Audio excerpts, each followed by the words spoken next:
Taylor આવવામાં ઘણી બધી વાર લગાડી, પણ ફાઇનલી હવે ટેલર આવી ગયું છે. વાત કરીએ વિડીયોની અંદર. હેલો મિત્રો, હું છું અમિત, તમે જોઈ રહ્યા છો સિનેમા શો. સિનેમા શો પર આજે વાત કરવા જઈ રહ્યા છીએ વિક્રમ ઠાકોરની ફિલ્મ વિક્રમ નંબર 1 ની. વિક્રમ રાજા નહીં, વિક્રમ નંબર 1 નામ બદલાઈ ગયું છે. આ ફિલ્મનું નામ કેમ બદલવામાં આવ્યું છે એનો જવાબ તો વિક્રમ ઠાકોરે આપી દીધો છે. પ્લસ બીજી વસ્તુ કે ફિલ્મનું એટલું જોઈ એવું પ્રમોશન કેમ નથી દેખાઈ રહ્યું. ફિલ્મના શૂટિંગ વખતેના જે દ્રશ્યો આવ્યા હતા આપણી સામે બધાને ભાવુક કરનારા, એ બધી જ વાત ત્યાં સુધી બરાબર હતી. આ ફિલ્મને લઈને ફિલ્મના ચાહકોનો પણ એટલો ઉત્સાહ જોવા મળ્યો જ છે. આ ફિલ્મની ટીમ દ્વારા એટલું બધું પ્રમોશન કેમ નથી કરતા? મતલબ કે એમના ઇન્સ્ટાગ્રામ એકાઉન્ટની અંદર આ લોકોએ વિડીયો પણ શેર નથી કર્યા. ફિલ્મની હિરોઈન હોય કે ફિલ્મના ડિરેક્ટર હોય, ફિલ્મના સ્ટારકાસ્ટ હોય, વિક્રમ ઠાકોર, એમને પણ ટેલર અપલોડ જ્યારે યુટ્યુબમાં કર્યું એ પછી મેં ઘણી વખત જોયું, પણ એ ટેલર અપલોડ નહોતું કરેલું. પછી આપણને વિક્રમ ઠાકોરની પ્રોફાઇલ પર ટેલર જોવા મળ્યું, પણ ઓલરેડી મને એવું લાગ્યું કે ત્યાં થોડું લેટ થયું. હજુ જીતુ પંડ્યાની પ્રોફાઇલ પર આપણને ટેલર જોવા નથી મળતું. ફિલ્મની હિરોઈન શ્વેતા સેન, એની પ્રોફાઇલમાં પણ આપણને આ ફિલ્મના ટેલરના કે બીજા પોસ્ટરના એવા આપણને પોસ્ટો જોવા નથી મળતી. પ્લસ બીજું બહારનું પ્રમોશન પણ એટલું બધું નથી થઈ રહ્યું. શું કારણ હોઈ શકે? તમે એનો જવાબ કોમેન્ટ બોક્સમાં જરૂરથી આપજો. પછી એવું ના કહેતા કે વિક્રમ ઠાકોરની ફિલ્મને પ્રમોશનની જરૂર નથી. પ્રમોશનની જરૂર ભાઈ સલમાન ખાન, શાહરુખ ખાન બધાને પડે છે, વિક્રમ ઠાકોર નહીં પડે જ. મતલબ કે નવા લોકો સુધી જો પહોંચવું હશે તો ફિલ્મનું પ્રમોશન બહુ જ મહત્વ રાખતું હોય. એક વાત બીજી પણ કરવી છે ખાસ, એ કદાચ તમને નહીં ગમે, પણ એ આપણે લાસ્ટમાં કરીએ. પહેલા ટેલર વિશે વાત કરી લઈએ. ટેલરની વાત કરીએ તો આપણે ટેલરની અંદર જોઈ શકીએ છીએ કે વિક્રમ ઠાકોર જબરજસ્ત મારફાડ એક્શન અવતારમાં દેખાય છે. વિક્રમ ઠાકોરની બધી ફિલ્મોમાં આપણે એક્શન જોતા જોઈએ છીએ. અહીંયા એક્શન એકદમ યુનિક પ્રકારનું થઈ ગયું છે. એના બીજીએમના સાઉન્ડ ઇફેક્ટ પણ જબરજસ્ત છે. એના કેમેરા એંગલ પણ ત્યાં આપણને દેખાય છે. પ્લસ બીજી વસ્તુ કે આ ફિલ્મની અંદર વિલનો ઘણા બધા છે. વિક્રમ ઠાકોરની સામે વિલનો ઘણા બધા બતાવવામાં આવ્યા છે. પ્લસ વિક્રમ ઠાકોરના 2 રોલ જોવા મળી શકે છે. નહીં, આમ તો કન્ફર્મ જ છે. ટેલરની ખાસ વાત મને એ લાગી કે ફિલ્મની અંદર આ ફિલ્મની સ્ટોરી ક્યાંય પણ રિવીલ થતી નથી. મતલબ કે સારું પાસું કહી શકાય. આટલું બધું બતાવી દીધું ટેલરની અંદર, છતાં પણ આપણે ફિલ્મની સ્ટોરી નથી પકડી શકતા. એટલી વાત આપણને સમજાય છે કે આ ફિલ્મની અંદર એક પ્રેમ કહાની પણ છે, ગુંડાઓ જોડે લડવાનું છે, અન્યાય પણ થવાનો છે ક્યાંક ને ક્યાંક. બીજી પણ વિક્રમ ઠાકોરની લવ સ્ટોરી દેખાય છે. હવે આ લવ સ્ટોરી દગો ના કરે તો સારું, અવતાર ધરીને આવું છું ટાઈપ. એ તો ભાઈ ગજબ જબરજસ્ત સીન હતો. ઠીક છે, આ ટેલરની અંદર આપણને બીજા એક્શન સીનો દેખાય છે, ગુંડાઓ દેખાય છે, વિક્રમ ઠાકોરને ક્યાંક ને ક્યાંક ફસાવવામાં આવ્યો હોય એવું પણ આપણને લાગે છે. પણ ક્યાંય પણ આપણને સ્ટોરી નથી ખબર પડતી. એ બહુ મજબૂત પાસું કહીશ. ટેલરની અંદર દેખાતા દ્રશ્યો, એની સિનેમેટોગ્રાફી પણ આપણને સારી દેખાઈ આવે છે.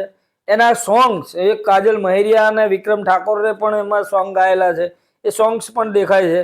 એટલે ઘણી બધી વસ્તુ ટેલરની અંદર આપણને બતાવી દેવામાં આવી છે. એક્શન સીનો કેવા થવાના છે, ધમાલ બહુ મોટી થવાની છે, એ આપણને આ ટેલરની અંદર દેખાઈ જાય છે કે આ વખતે ક્યાંય કાચું કાપવાનું નથી. બસ પ્રમોશનમાં થોડું ધ્યાન આપે તો 4 ચાંદ લાગી જાય. ઓલ ઓવર ટેલર સરસ મજાનું છે, મને ગમ્યું છે. મને ટેલરની અંદર સ્ટોરી રિવીલ થતી હોય ને એ થોડી પ્રોબ્લેમ મને ક્રિએટ કરે છે, પણ અહીંયા એવું બિલકુલ નિરાશ નથી થયા. જીતુ પંડ્યા આ ફિલ્મના ડિરેક્ટર છે. ફિલ્મ રિલીઝ થઈ રહી છે 17 તારીખે. એ બહુ સારી ડેટ ચૂઝ કરી છે, મને એવું લાગે છે પર્સનલી, કેમ કે 21 તારીખે તો ઓલરેડી બધી જ ફિલ્મો આવે છે, ક્લેશ પણ થશે. આ ફિલ્મને 3-4 દિવસ એક્સ્ટ્રા મળી રહેવાના છે કે 21 તારીખે ફિલ્મની અંદર કેટલી સ્કીનો રાખવી ના રાખવી એનો પણ આપણે નિર્ણય આવી જશે. એટલે તમને આ ટેલર કેવું લાગ્યું છે મને કોમેન્ટ બોક્સમાં ખાસ કહેજો. ખાસ વાત મારે એ કરવી હતી, જે મેં લખ્યું છે કે નહીં ગમે વિક્રમ ઠાકોરના ફેન્સને, તો શું નહીં ગમે? તો હું એક વસ્તુ કહેવા માંગુ છું કે આ ચેનલ પર દરેક ગુજરાતી ફિલ્મોને એક સરખું જ ગણવામાં આવે છે. એવું નથી કે કોઈ મલ્હાર ઠાકરની ફિલ્મ હોય તો એને ઊંચી ગણવામાં આવે છે, કે યશ સોનીની ફિલ્મ હોય ઊંચી ગણવામાં આવે, કે વિક્રમ ઠાકોરની ફિલ્મ હોય એને વધારે ઊંચી ગણવામાં આવે. એવું અહીંયા બિલકુલ નથી. અહીંયા નાનામાં નાની ફિલ્મ હોય તો એને એ જ કેટેગરીમાં લેવામાં આવશે કે મલ્હારની ફિલ્મ હોય કે નાનામાં નાના કલાકારની ફિલ્મ હોય. દરેક ફિલ્મ એક જ કેટેગરીમાં આવે છે. કહેવાની વાત એટલી જ છે કે અહીંયા દરેક મૂવીને એક સરખું જ મહત્વ આપવામાં આવે છે. મારી વાત કરું તો આ ચેનલની અંદર દરેક મૂવીના રિલેટેડ કોન્ટેન્ટ આવે છે. હવે તમે દરેક વ્યક્તિ વિક્રમ ઠાકોરના ફેન્સ ખાસ કરીને કે બીજા વિડીયો નથી જોતા, કદાચ તમે નહીં સમજી શકો શું છે પ્રોબ્લેમ, કઈ રીતની આવે છે, શું આવે છે. અને વિક્રમ ઠાકોરના વિડીયોમાં વ્યૂઝ પણ જબરજસ્ત આવે છે. પણ મારે એવું નથી કરવું કે ખાલી બસ વ્યૂઝના ચક્કરમાં પડીને એક વિક્રમ ઠાકોર પર જ કોન્ટેન્ટ બનાવવું અથવા કોઈ એમના જ વિડીયો કરવું. અહીંયા બધી જ ફિલ્મોના રિલેટેડ કંઈ ના કંઈ કોન્ટેન્ટ, નવા કોન્ટેન્ટ હવે શરૂ કરવાનું વિચારી રહ્યા છે. એટલે એ પણ આવશે. ચેનલ મોનેટાઇઝ થઈ ગઈ છે. અહીંયા એવું નથી કે દરેક વ્યક્તિને હું ફોર્સફુલી કહી શકું કે તમે મારા બધા જ વિડીયો જોવો. એ કેમ કે તમારી ચોઈસ છે. તમારે જોવા ના જોવા એ તમારો મત છે. અરે કહેના ક્યાં ચાહતે હો?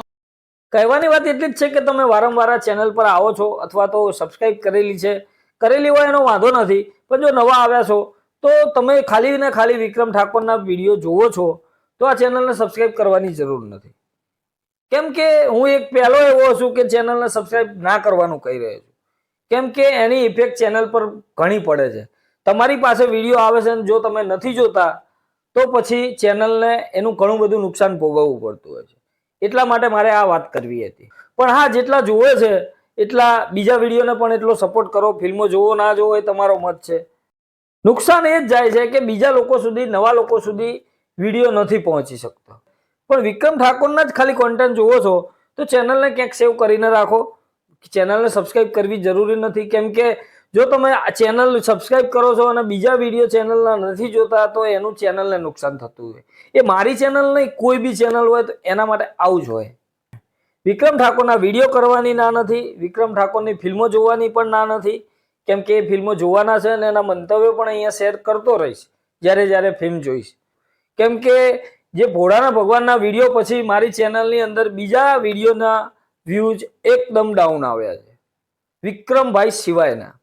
એટલે ઘણી બધી પ્રોબ્લેમ ફેસ થતી હોય છે. એક્ઝેક્ટલી ખ્યાલ નહીં આવે કદાચ તમને શું કહેવા માંગુ છું.